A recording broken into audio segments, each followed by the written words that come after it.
यह जो विशाल वृक्ष हमारी संस्कृति का प्रतीक है, यह हमारी सांस्कृतिक धरोहर है। आयुर्वेद का यह एक जीता जागता एक इंसाइक्लोपीडिया है।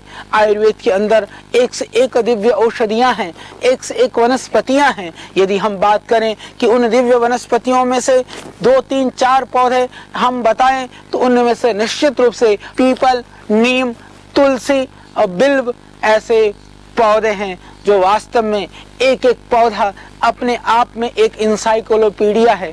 औषधि चिकित्सा विज्ञान का एक वह कोश है।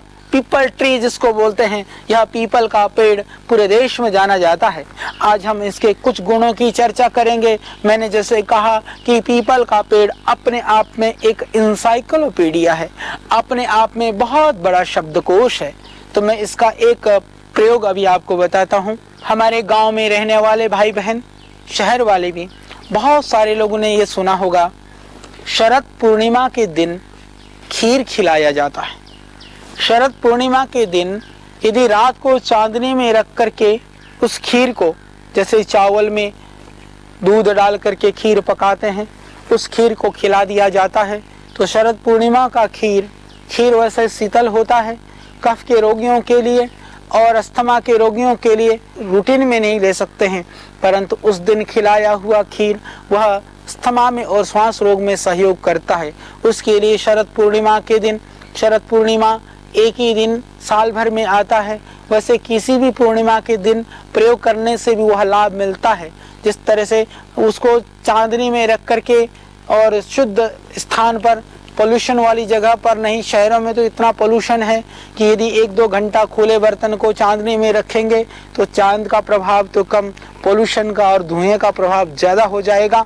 इसीलिए जहाँ शुद्ध हवा है, शुद्ध वातावरण है, वहाँ जा करके उस खीर को चांदनी में रख करके खिलाने से जिस दिन पूर्णिमा के दिन और शरद पूर्णिमा का दिन विशेष लाभकारी होता है, उसके लिए उसमें एक औषधि डाली जाती है। उस औषधि में से, जो डालने वालों में से, इस पीपल वृक्ष का जो छाल है, पेड़ के छाल का बाहर की सूखी छाल को हटा करके अंदर की जो गीली छाल है, उस छाल को टुकड़े टुकड़े कर करके छाया में सुखा करके पाउडर करके जितने लोग खीर खाने वाले हैं, जितने अस्थमा के रोगी हैं, उन रोगियों में से आप एक के हिस्से में कम से कम जो है 5-10 ग्राम छाल खीर पका करके बाद में उस छाल के पाउडर को मिला करके खीर वह यथेष्ट खीर खा सकता है। पूर्णिमा के दिन और शरद पूर्णिमा का दिन विशेष लाभकारी होता है।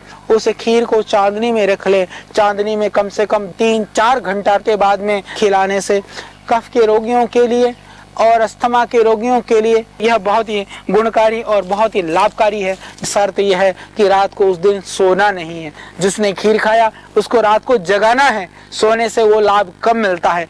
आप एक के हिस्से में कम से कम जो है 5-10 ग्राम छाल खीर पका करके बाद में उस छाल के पाउडर को मिला करके 5 ग्राम छाल कम से कम एक व्यक्ति को खीर वह यथेष्ट खीर खा सकता है, 100-200 ग्राम खा सकता है। तो उसको खिला देने से अस्थमा में तुरंत लाभ होता है। और हमने देखा कि शरीर के अंदर जो बॉडी का रेजिस्टेंस पावर है वह बहुत बढ़ जाता है। वह खीर बच्चों को भी खिलाना चाहिए, जवान को भी खाना चाहिए, बुढ़ों को भी खाना चाहिए। एक बार के खीर के सेवन से बाहर के जो प्रदूषण से और जो वातावरण और माहौल खराब जो भी है, आज दूषित जलवायु की वजह से होने वाली विविध रोगों से, विविध बीमारियों से आप बच सकते हैं। बहुत ही लाभकारी है। तो इस अंतस्छाल का जो प्रयोग है बहुत ही गोपनीय है। साधु महात्मा लोग आज भी उस खीर का सेवन कराते हैं। बहुत लोग ये भी नहीं बताते हैं कि उसमें कौन सी औषधि डाली जा रही है। वैसे बहुत सारे लोग उस दिन जो आक के जड़ का जो छार है उसको भी डालते हैं,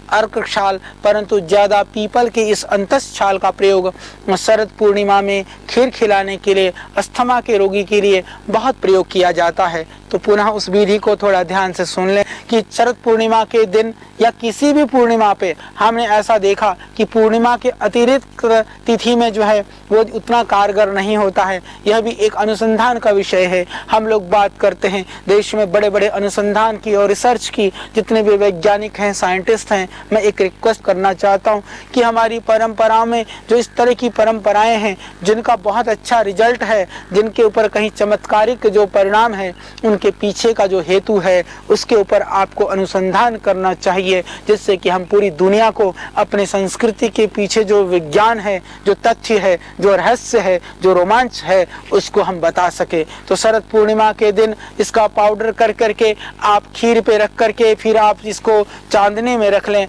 चांदनी में कम से कम 2, 3, 4 घंटा रख लें। शाम को 7 बजे से लेकर के 8, 9, 10, 11, 12 बजे तक लगभग आप रख लें। रखने के बाद में लगभग 11, 12 बजे उसको खीर खिला दें। बाद में शर्त यह है कि रात को उस दिन सोना नहीं है। जिसने खीर खाया उसको रात को जगाना है, सोने से वो लाभ कम मिलता है। तो ये रहस्य की बात है कि इसको खीर में ही डाल करके क्यों खिलाना है, शरद पूर्णिमा को ही क्यों देना है, खिलाने के बाद क्यों नहीं सोने देना है। हर एक के ऊपर अनुसंधान करना चाहिए और लाभ लेना चाहते हैं तो प्रयोग कर करके देखो। और यदि आप परीक्षा करना चाहते हैं, खीर खा करके सो जाओ। खीर खा कर सोओगे तो कुछ नहीं मिलेगा, परंतु खीर खा करके जगोगे तो एक दिन में ही, एक दिन के प्रयोग से हमने देखा कईयों की तो अस्थमा 100% खत्म हो जाती है। बहुत सारे रोगियों को अस्थमा में बहुत लाभ होता है।